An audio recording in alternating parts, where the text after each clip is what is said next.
What if I told you that there was a way to get rich when a company fails? This is the secret world of short selling, and it's simpler than you think. To further understand the concept, let's use an analogy that we should all understand.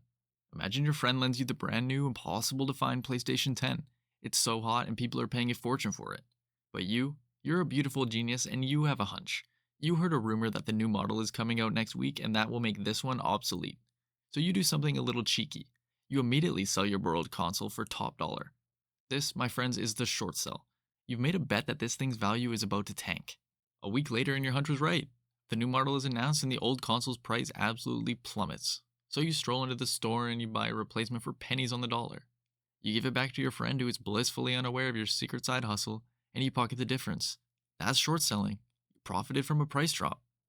Now, in the real world, you borrow a stock from a broker, you sell it, and you pray the price falls. But here's the catch, the part that's keeping all these Wall Street traders up at night.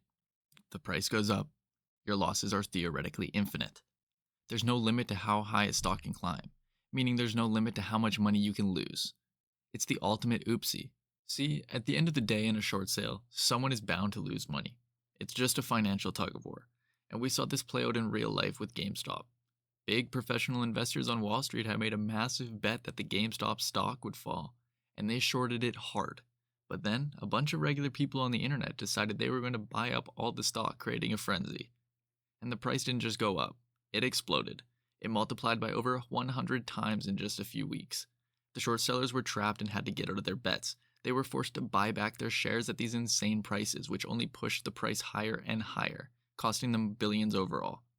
This is called a short squeeze, and it's a short seller's worst nightmare come to life. So let's simplify this whole thing. It all boils down to this.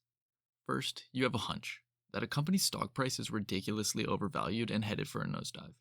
Then, you call up your friendly broker and say, "I'd like to open a short position, please," which is just fancy talk for, "I'd like to borrow a stock and sell it." Next, you wait, and you just hope the price tanks. And then finally, you decide to close the short position by buying back the stock at a fire sale price, returning it, and keeping your profit. It's a wager on failure, and as GameStop showed, if that wager goes wrong, the losses can be catastrophic. The wildest part? This whole crazy idea was invented out of pure spite. And if you want to hear that story, well, you can find it over on my YouTube. If this helped you finally get it, do me a solid favor and hit that like and subscribe button for more finance videos without the headache. And I'll see you in the next one.